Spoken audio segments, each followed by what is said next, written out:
Hi, this is Mike from Evan Asshole coming at you live in another pre-recorded message with Hauling Peak in the background, standing on the top of EEOR, east end of Rundle. Canmore, Alberta is in the background there. Today's episode is a boring one. It's on insulation. There's not a lot really to talk about on the insulation. I was still up in Fort St. John waiting to go to work. They promised me more work than there was, so I had extra days sitting around waiting and waiting.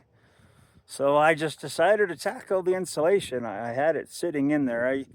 I used thinsulate that I bought from a van outfitter in Vancouver, and just started going to town on it. Here's what I did.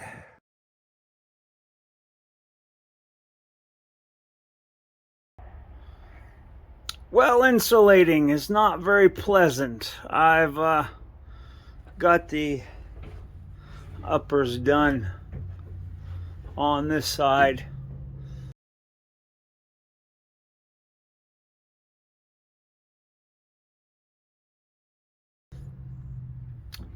And the uppers done on this side as well here. It's probably taken me about an hour to do each side. These lowers have proven to be a real pain in the butt. I've just got that corner over there to do. The biggest issue that I'm finding is these flanges right here. You have space up above to run insulation, and ideally you want to make as few cuts as possible, like I've done there. But even though the flange finishes up higher, closer to the top, the insulation ends about right here. I made the cut at the top all the way to the bottom because it's a solid piece of insulation across, and then the cut pieces drip down. I figured it's going to keep it in place more and less likely to droop because these will actually hold it up.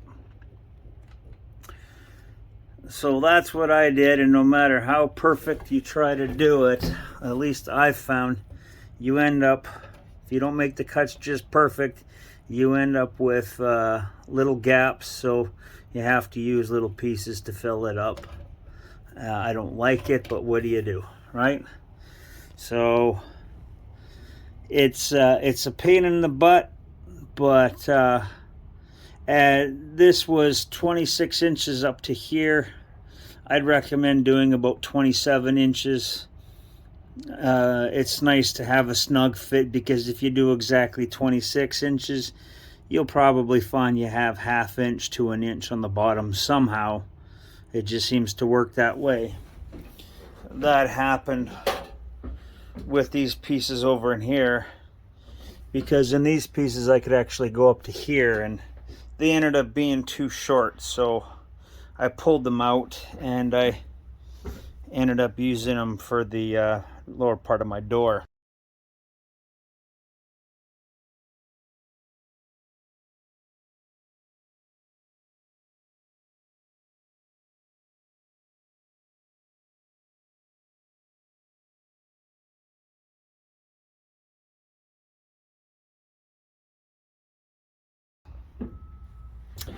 If you've got some gloves, I highly recommend it, because I am cutting myself a lot on these sharp metal edges.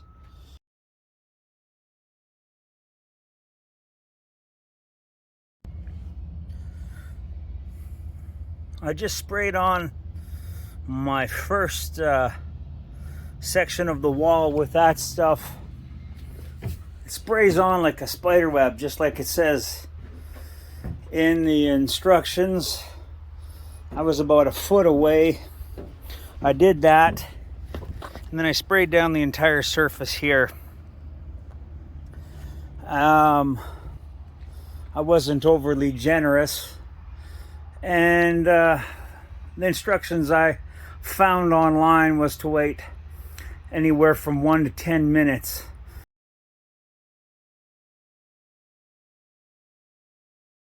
"10 minutes" being at the difficult end of things where it may not stick anymore. As long as it's sticky, it'll hold, from what I read, but once it's no longer sticky, it's not holding. If you wait too long, it's not as good of a bond either, but both surfaces need to be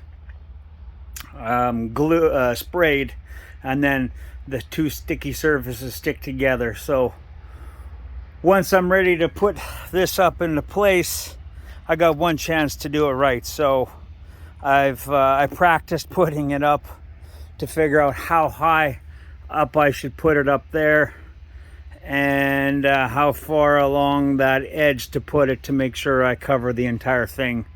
One chance. That's all I get.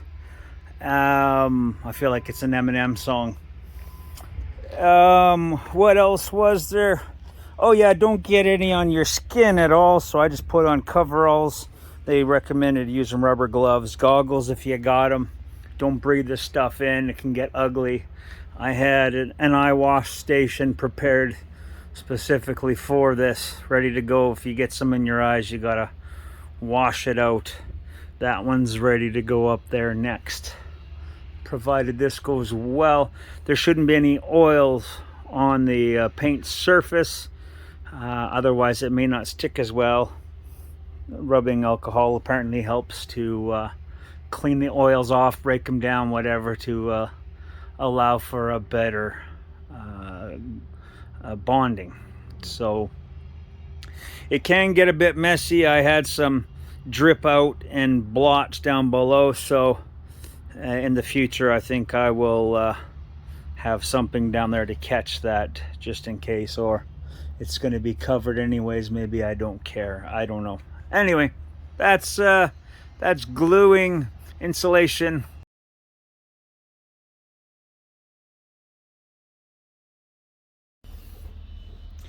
I almost forgot, because it's such a poisonous and hazardous chemical, I sectioned off the driving compartment. I got all my bedding for sleeping at night, food, whatnot, and most importantly my teddy bear sitting on the passenger seat. So I need to keep all that as clean from this glue as possible. So something to consider if you're doing that work is finding a nice tarp to cordon that off.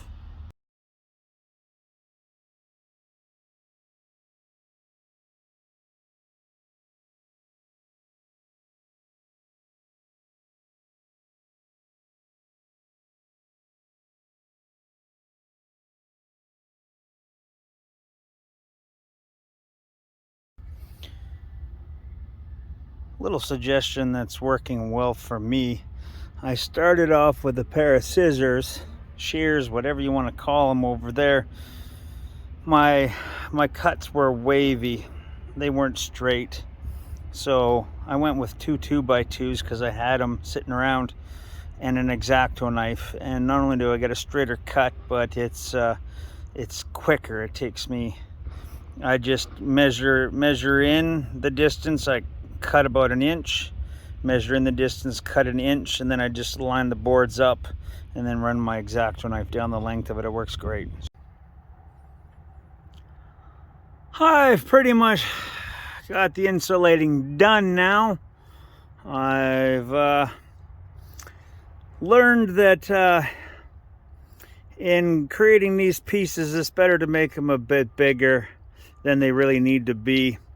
This little strip right here, it's insulated on the back side from these pieces here, so I didn't bother running a piece down there in case I wanted to use this indent for whatever reason. Same thing applies with the back one there. I can insulate that in through those holes. The only area it's going to kind of suck is there, but At any rate, it's all insulated. I left the ceiling fan opening much bigger than I need because I don't know what size fan I'm putting in there yet. So I'll cut out the hole, and then the square that I cut out here, I've stuffed up above the door there, hidden. And once I cut that out, I can cut out that square to fit in there to fill in the remaining spot. I was gonna do the same thing. My bed goes across the back over the garage, and I've got a 17 by 41 slider window or something like that going in right there. I was gonna do the same thing as with my fan, but I forgot, so that's just gonna make cutting it out that much more fun. I've just got to insulate in here a little bit more. Do these up here. It's easier if you take this black piece off. As you can see, it's easier to get in with those holes to fill those up there. Live and learn on the glue. It's a little embarrassing, a little disgusting. The second can of glue, I didn't have that issue at all. So I know better for next time. None got on the heater, that's the important thing. The fact that all these lower pieces sat on top of the flanges that joined the outer frame with the inner frame with the outer skin there, they sit on top of them, so that holds everything up in place. So I didn't use any glue on anything on the entire bottoms the whole way across. No glue at all. And so just doing both sides and the entire roof, I used 1.5 cans.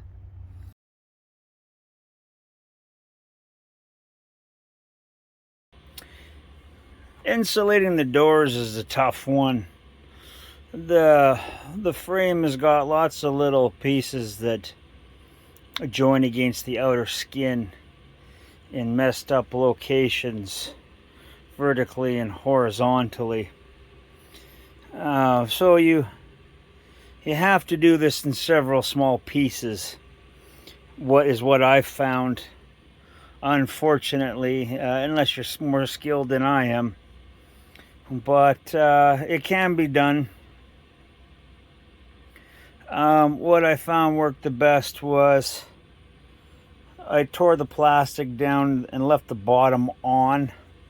That way it was lined up the way it's supposed to be, and I'm not trying to line up the whole piece of plastic.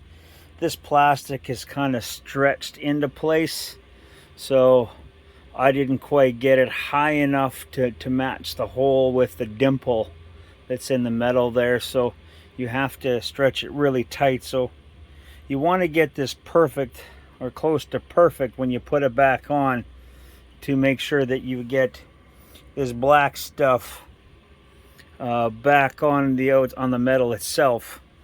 And also keep in mind, be careful if you're using this 3M insulation like I am, it sticks to this gooey stuff.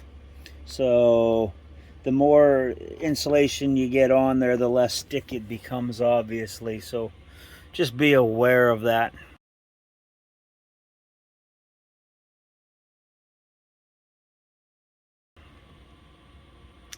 The only real issue I had was, excuse me, let me get my pointer, right around there.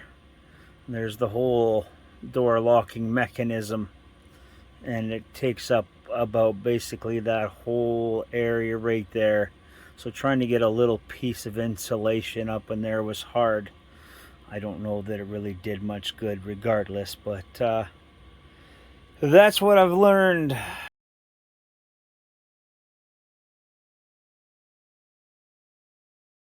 Oh, and taking off it's a hard piece of black cardboard on there, and they have these clips in there, and these go plop in the hole, and then they sit like that, and then you need to get one of these little guys that goes right in the center. It plops in the center of this guy, and that's what holds the plastic in place in all the several holes throughout the flame, or the frame, and the very bottom will be some screws that you have to take out. So use a flat tip screwdriver to pull this guy out of here, and then use the same flat tip screwdriver to pull this one out. That's what it looks like. So that it can be difficult.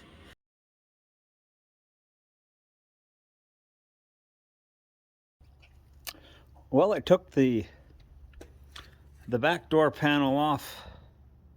It actually came off fairly easy. I just used my buddy's tool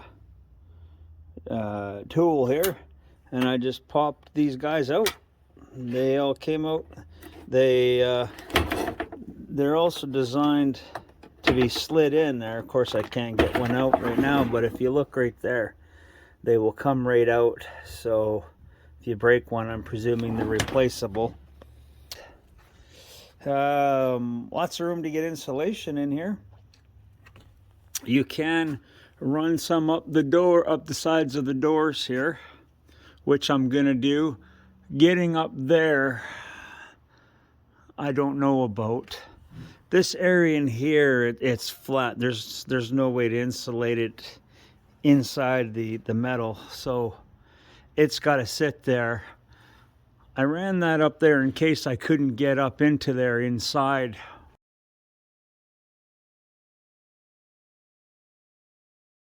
With insulation, and if I decided I didn't want to insulate it, it's not glued, so I can just cut it right off there, and that'll all be exposed again.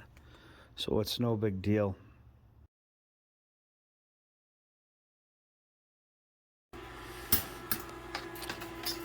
Now, in order to insulate up the sides of the doors here, there's a little cavity that I can get up into there. So I use this thing called the fish tape. It's an electrician's tool, thicker gauge metal, very thin. At any rate, I just cut a piece of thinsulate, folded it in half, then I just shove it up the poop hole. If I can get the right spot, I'd make a terrible proctologist. I didn't have much further to go. I'd already ran one up there. It went down about halfway, so that one finished it. And then it's just piecing in the rest, and then the doors are finished. With these wires, it's a little bit more finicky, but you get in there, you can figure it out. It's not terribly hard.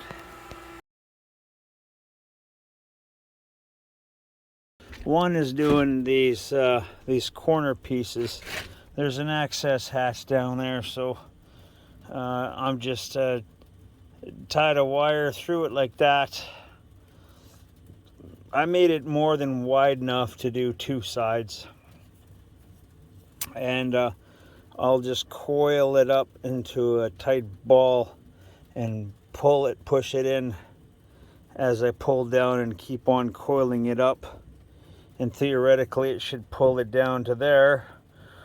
I'll take all that I need, and then I'll push the rest up. Well, the first one worked well. I just pulled it up, and it sits about right here, all the way down to the floor. You can see it hiding inside there. So I'm just gonna curl it up again. I just took out the light. It'll be a bit harder on this one. Once I brought the insulation up from there around to here, I just got the idea to run my wire over to the next one, and I just kept pulling, so the insulation goes all the way across the top, and it comes down and finishes right about there. So all I've got to do is that little bit, and then I'm done all the way to here. So I'll just repeat the process from down here, pull it all the way up, and Bob's your uncle.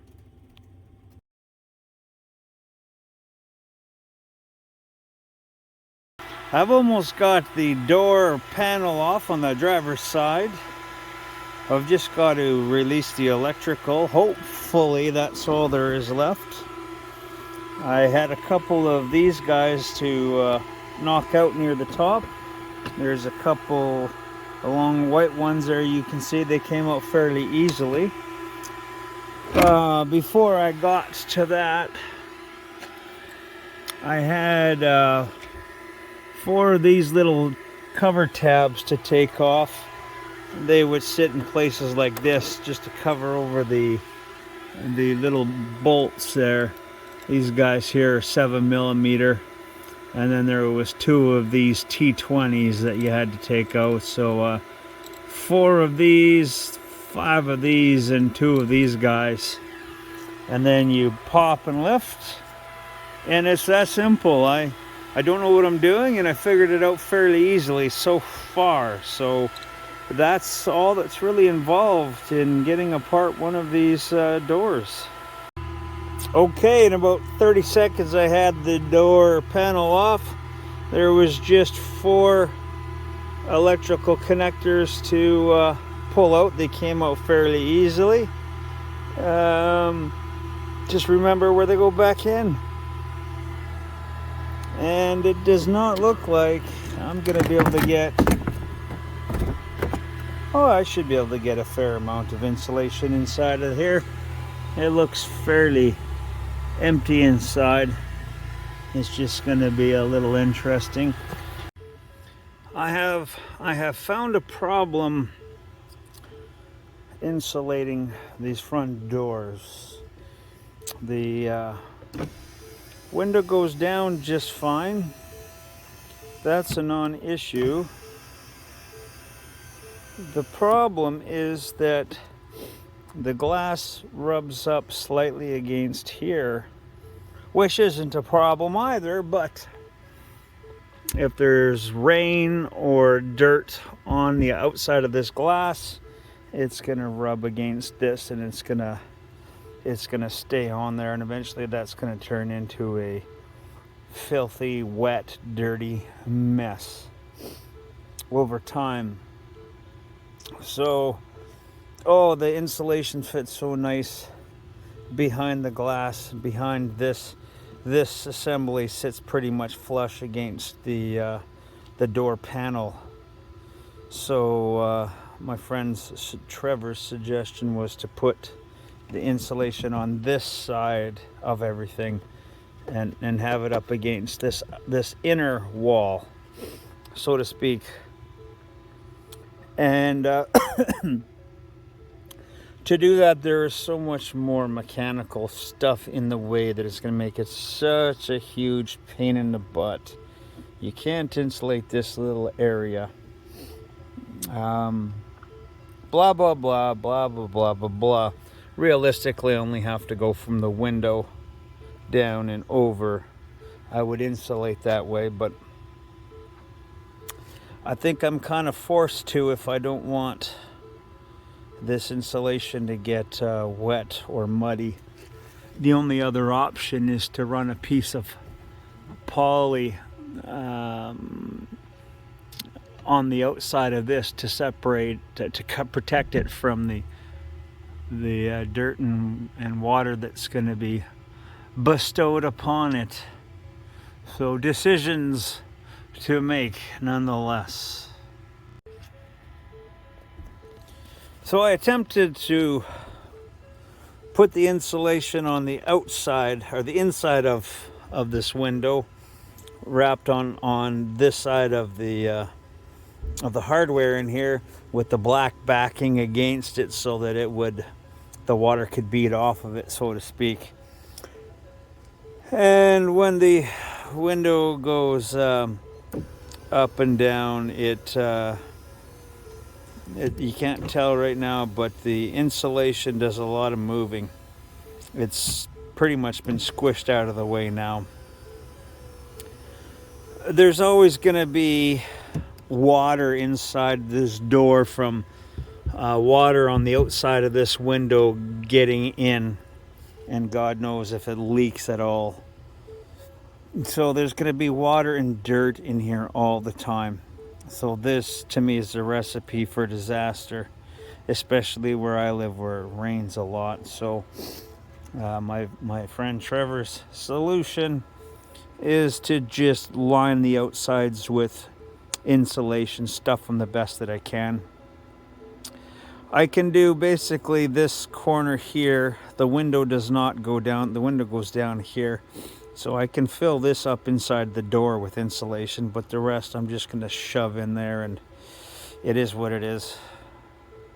So do what you wish, but that is my recommendation for 2018 Ford Transit Extended Roof 350. Har, har, har.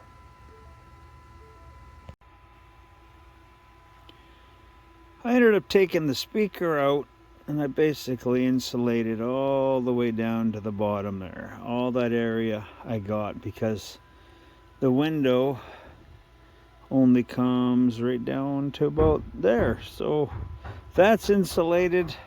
Everything's buttoned back up again. I just kind of insulated in the cracks there. I don't know if this makes a difference. I don't know if it's smart. I have no idea. The window will come down like this. Maybe this is going to fill up with water and dirt eventually. I really don't know. But trying something, I can always come back, open this up in 6 months or a year and see how it looks, and then make a decision from there. So at least there's something for now. Getting off this clip in here was a real pain in the butt. It did not want to come out. That's what the inside looks like if you're struggling with it as well. I was worried I was going to break it, because the only place I could leverage was right here and pull back that way. A lot of stress on it. But that's what it looks like if you're struggling as well. Yeah, good luck with it.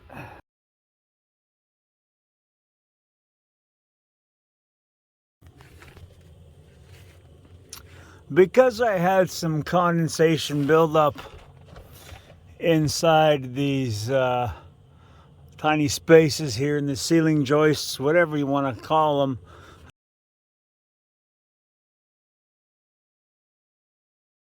I had to ran a sock through it. And I sucked up as much of the moisture as I can. What I found was when I cut one length there, it's the perfect distance to go from one end across to the other.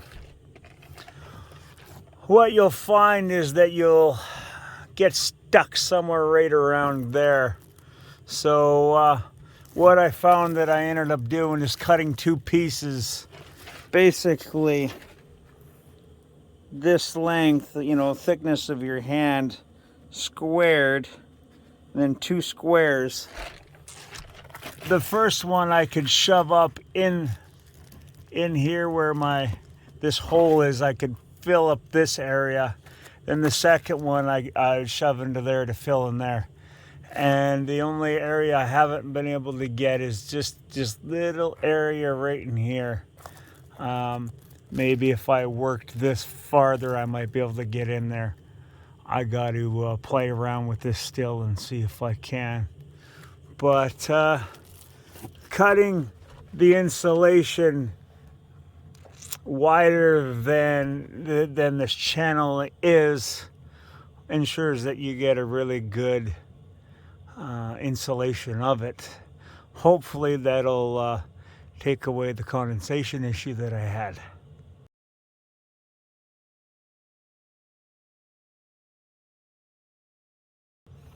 And getting these guys out is really easy. It's just little clips, flathead screwdriver, dead center of it, pushed really hard, seems to do the trick. 5 years old and it's still got the plastic on them.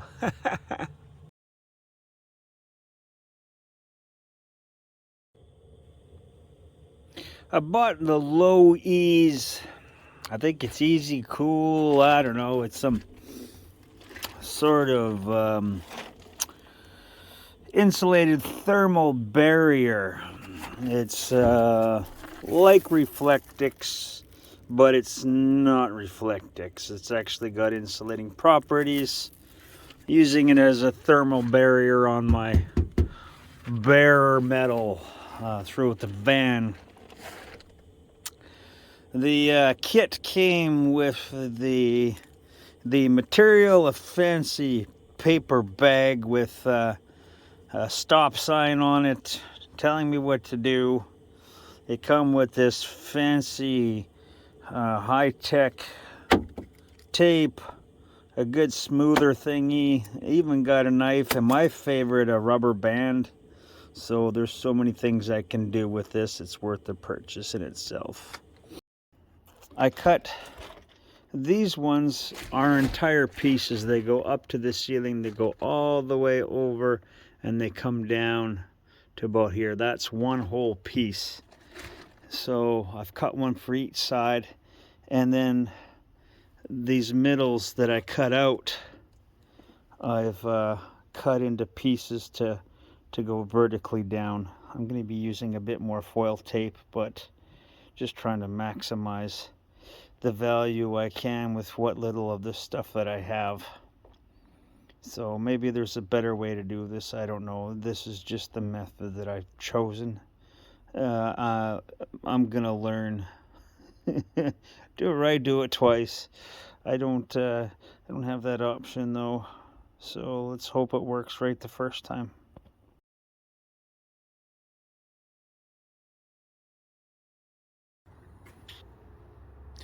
Well, I've gotten as far as I can with the Easy Cool tonight. I ran out.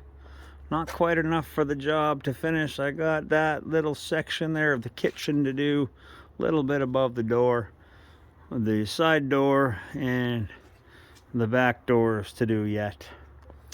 I'm not too sure if I want to wrap it around and cover the this part of the inside of the door, not yet, so I'll just leave it sit there, think about it.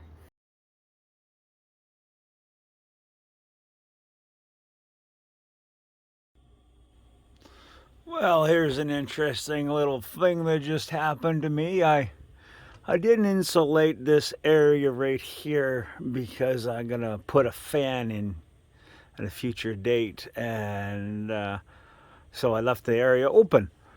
And right up there, it's about freezing outside. It's kind of chilly. A lot of condensation buildup. It even goes in behind here a little ways. So condensation all the way around where the bare metal is exposed. I guess that shows why this is really important. Final thoughts on insulation. As I'm sitting here making this video, I was trying to think of anything I might have missed about it. And I've really learned in my research that talking about insulation is a lot like talking about parenting skills or politics. Everybody's got an opinion and yours is wrong.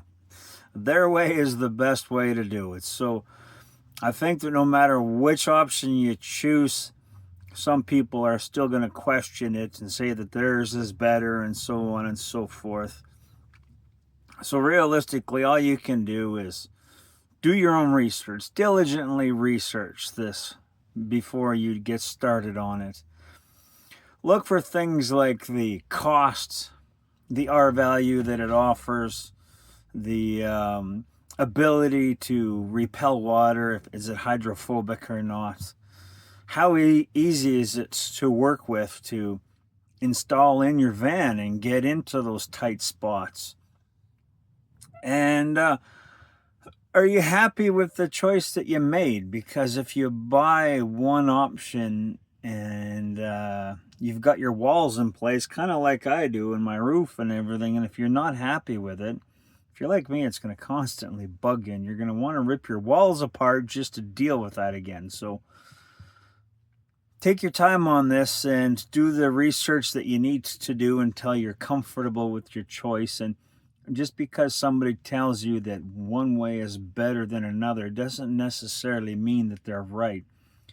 I was blown away at how many opinions were out there on Facebook groups for van life that were incredibly wrong or very biased, or there wasn't a lot of thought put into them. So even my method isn't necessarily the best way. It also, something to consider is demographics where you live.